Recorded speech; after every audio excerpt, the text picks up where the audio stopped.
Hello, and welcome to the second ever Scooba Cloob Pokken Tournament! My name is Ethan, better known as Swarfdo, and I will be your tour guide through the dangerous 7.8 out of 10 land of Hoenn.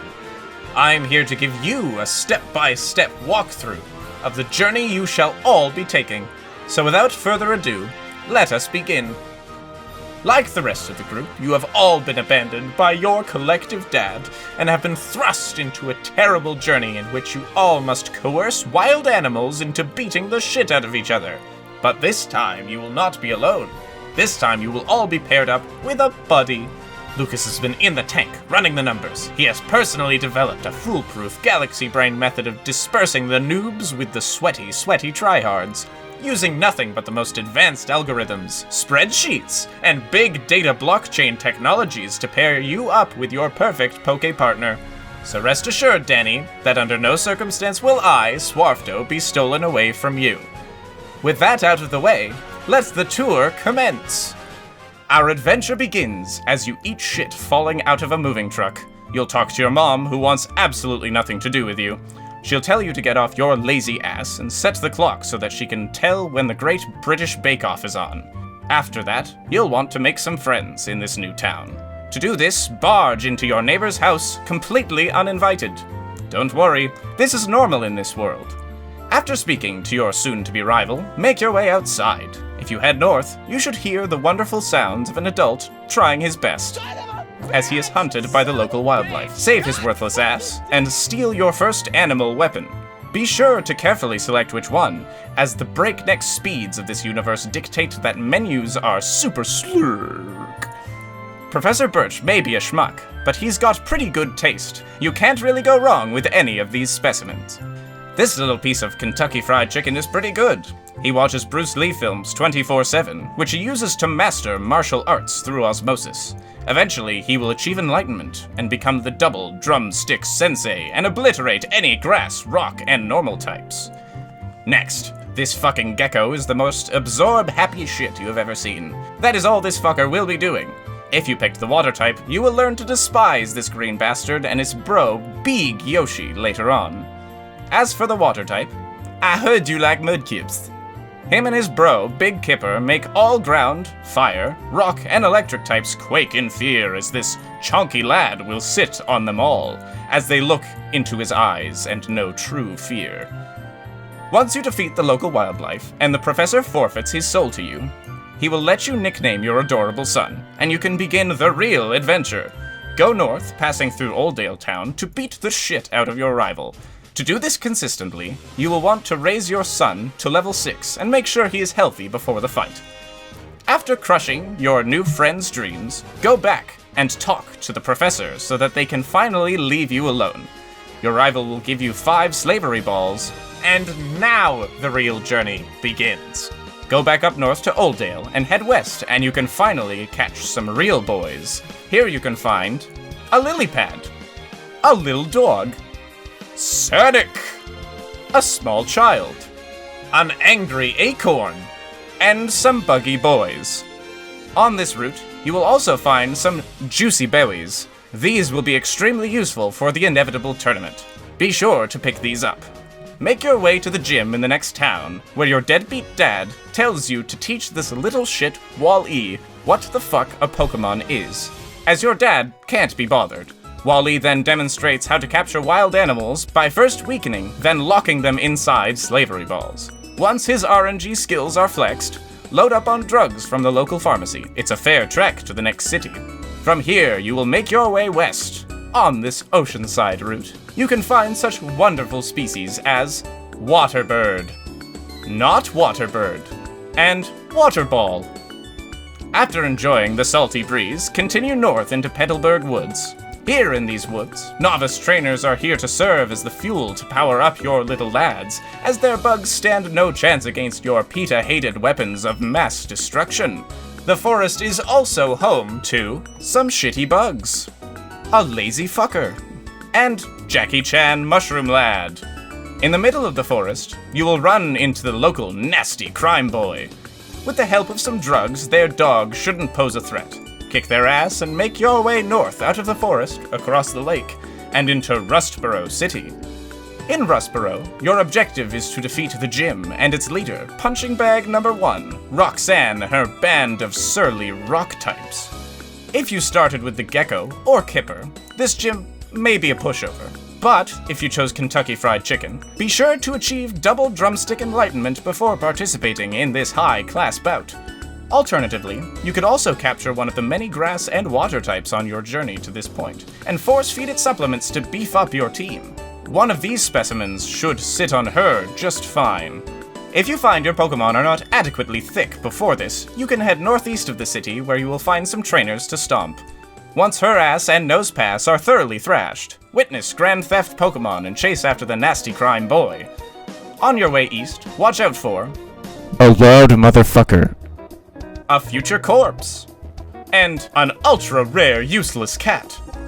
Enter the cave on this route, inflict vigilante justice on the crime boy, and save Airbud. Once saved, you will return to Rustboro and be given a useless piece of paper to give to some himbo down south.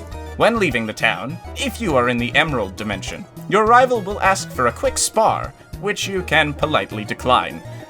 Take a stroll back down south through the woods and talk to the old man by the sea, who will escort you on his yacht to the island town of Dewford. All right, it's Brawly time! Or is it? Brawly, the local gym leader, is actually quite a thick bitch, and his fighting types will sit on you quickly if you aren't prepared. Make your way to the north of Dewford to find a cave that houses the local himbo. A hiker sits inside and he will give you HM05 Flash. Once obtained, tell the stupid fucker, thanks for nothing, dickhead. After this, you will head left and descend into darkness. Without Brawly's badge, you won't be able to see in this cave, but with a little help from a map, you should be able to navigate the cave blind in a couple of minutes. While exploring, you will find lads such as Iron Baby, Punching Bag, Rolling Lad, Bat Thing, Bitey Boy, One Scared Teleporting Bitch, and... Please, stop staring. Once you navigate the cave, deliver the piece of paper to Steven and get the fuck out of there. At this point, you must make a critical decision. Brawly is a tough bout and is technically optional. He will reward you with a powerful fighting move if defeated, but unless you have a sound strategy for defeating him, preferably with flying or psychic types, you should probably move on with your journey, and come back to him later, or ditch him entirely.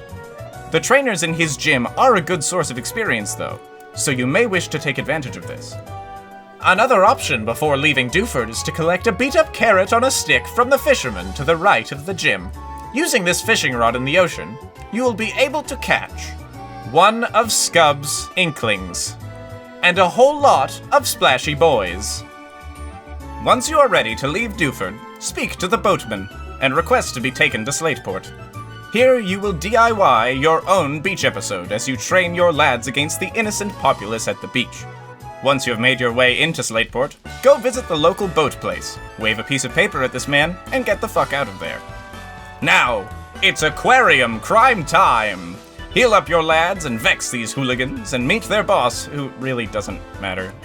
His plans never really work anyway.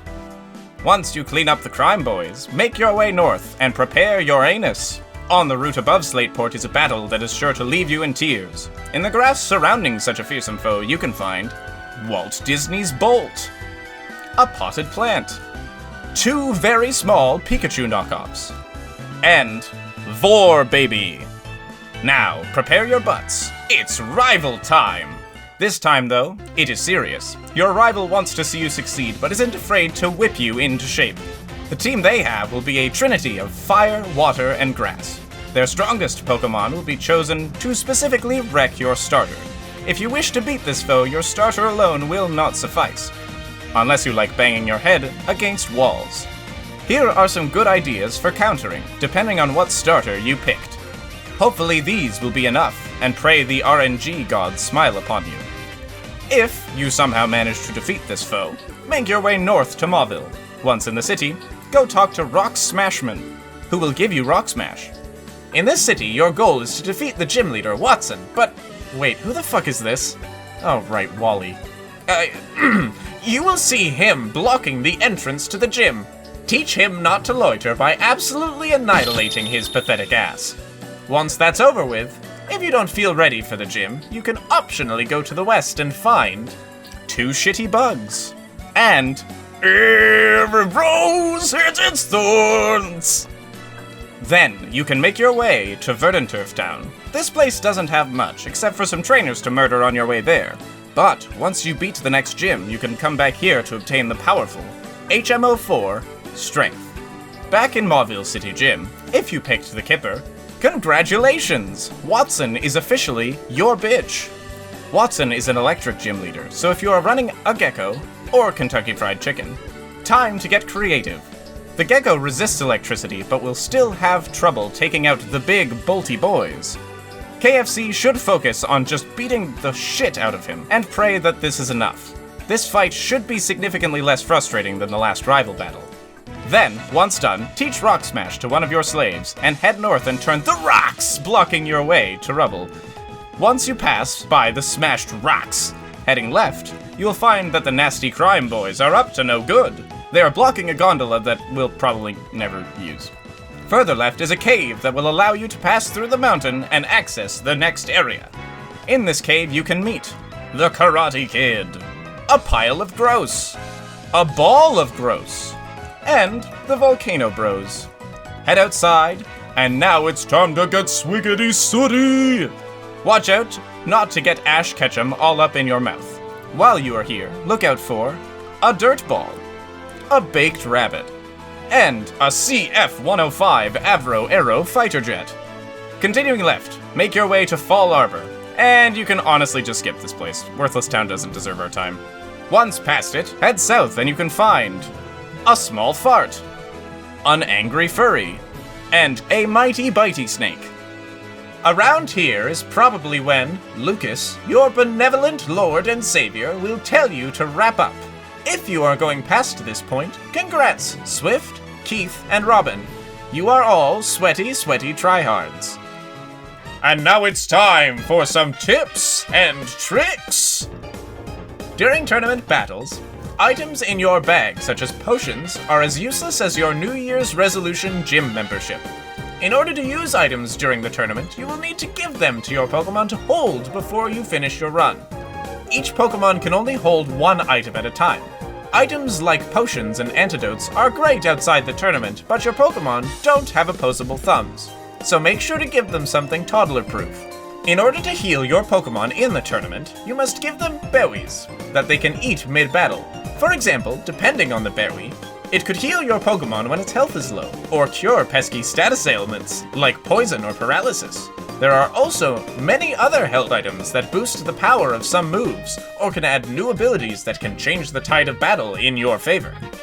Coordinating with your partner will be the key to success in this challenge. Discuss what team would be best suited to work alongside each other. Remember, your team must have 6 unique Pokemon to be allowed to compete. Be sure to keep in mind what different Pokemon are available in each version of the game. Next, during your travels, you may have noticed a distinct lack of thickness from some of your favorite lads. No more! With this one simple trick that doctors hate, you can improve your Pokemon's thickness by up to 50%. To do this, place your weakest sack of shit in front of your party. Then, when a battle starts, swap out to one of your already gloriously thick boys and sick 'em. Despite having done nothing in that fight, the thickness will inspire the weaker boy, giving them half the experience from the fight. Continue doing this until appropriate thickness is achieved. Pokemon still not thick enough? Training against wild Pokemon getting you down? Try beating the shit out of real humans. The Pokemon trainers have way tougher lads, but will give you far more experience than some fucking dog in the wild. Fighting crime and ruining people's beach vacation are some of the best ways to level up your children efficiently. Now that you have been brought up to speed, you and your teammate are ready to face the perils of the Hoenn region. Go forth, have no fear, and prepare your butts as you fight to win such tremendous rewards. Plushies, bath bombs, your father's love. Good luck, and have fun.